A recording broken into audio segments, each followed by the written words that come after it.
And if I asked a group, what was the biggest news in 2008? It was, I think the answer is going to be global financial crisis. Yeah? Lehman Brothers, the fall of Lehman Brothers. Remember those days? Now, in 2008, there was another thing which was happening silently. And that's got more relevance to what we are talking about today. And that's, the number of things on the internet became more than the number of people on the internet. Yeah?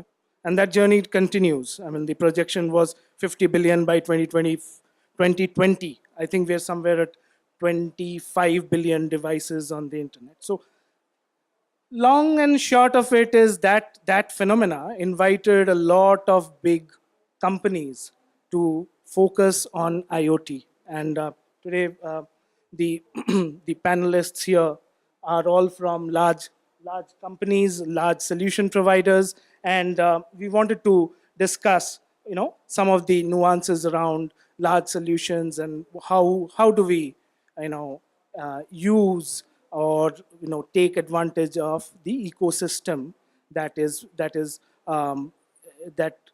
the IoT world today provides. So maybe I'd start with a little bit of a view on how's it been working. What is good? What have been some of the good stories in this space?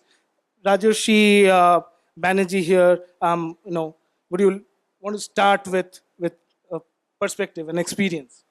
Keeping that aside, I'm coming from ABB, and ABB, like Siemens or Cisco, we have been in the large space for close to 5-6 decades.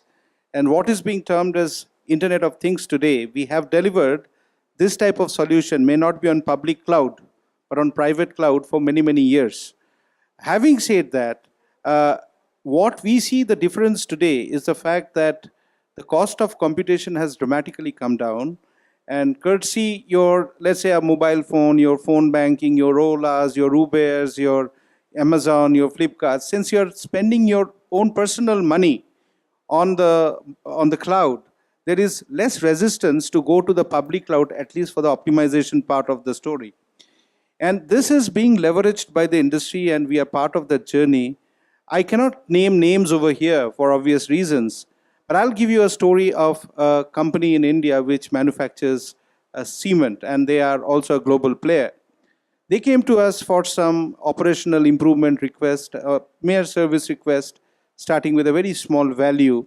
And when we did the fingerprinting of their plant, we could find that there are many other areas adjacent to what they were asking for, which could be improved.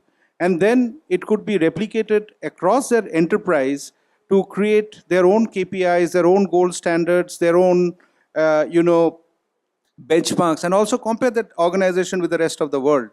And we did that. We are in the process of doing it. We are doing there are three aspects to the job. I mean, one is basically fingerprinting and understanding what it is.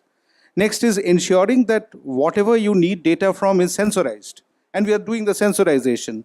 And there, when we are doing the sensorization, a lot of this is being done through the help of a lot of partners who have various types of sensors which ABB may not have.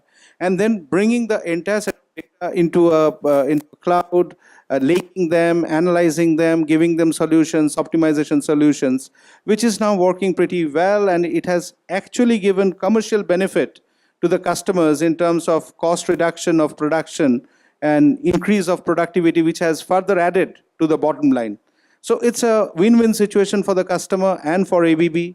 In India, we have been able to sell some 30 modules of a operating system which was there for many years, but it was not sold because today it's sold because of its affordability and accessibility. And we are thinking of scaling it to the world. So this is a typical story. It gets repeated in various sectors. And I just thought I could start my story today with this particular example. Couple of things. I mean, one, it's positively impacting the bottom line of your client.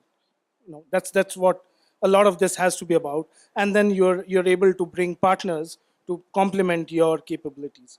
I think that's a good story to start with. So I can add to that, from Cisco's standpoint, when we look at an ecosystem, I think what we have done and what has worked really well for us is that we've taken an industry-specific approach. Okay? So we're not a generalist when we're trying to build up an ecosystem to create solutions for the market. So we've taken an industry-specific approach, and I'd like to share an interesting example for you, and I'm part of the transportation business. One of the largest European ports called Port of Rotterdam, and we're talking about completely digitizing the port operations of that port here. And it is not a short-term vision that the port had.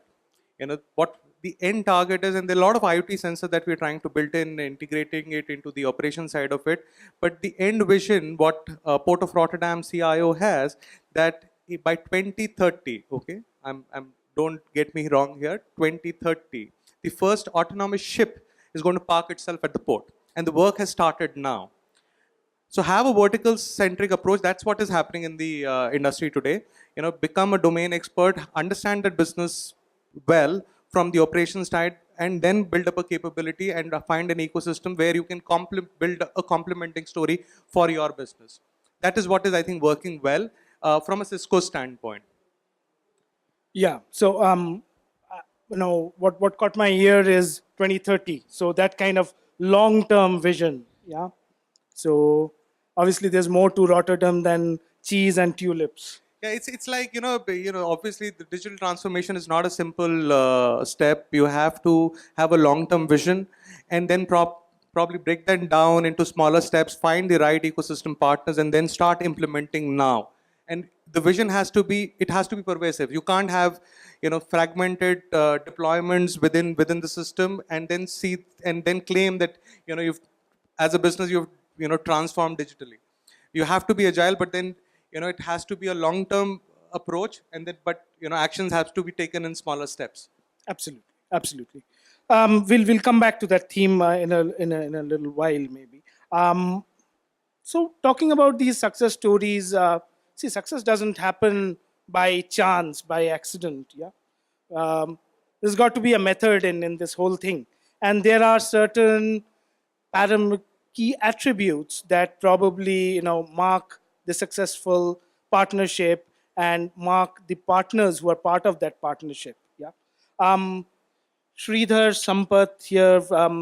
I was wondering if you have any perspective on what are the traits of a good partner. What's your view on that? Yeah, sure. Thank you, Rajarshi. And as Rajarshi said, I'm from Siemens and I represent the MindSphere IoT ecosystem. This is something that Siemens has set up over the last couple of years, and we're building our platform and the ecosystem. So it's very apt that I'm here today. Very happy to be a part of the discussion, and good afternoon to all of you. Coming back to your question, Rajarshi, what makes a good partner? Multiple attributes, and I'm sure the panel will also have a few to add. But one of the first things I think that is very important for a partner, it's a very crowded ecosystem out there. And as Arun was also mentioning, it's very important for a partner to have a crystal clear focus on what it is that they want to do, which industry are they focusing on, what kind of use cases, what functional expertise or what domain expertise do they bring to the table, so that they're able to differentiate themselves from a multitude of partners out there. So one is, having a very clear use case and having a very clear business value proposition for the end customer and for the partner ecosystem such as us.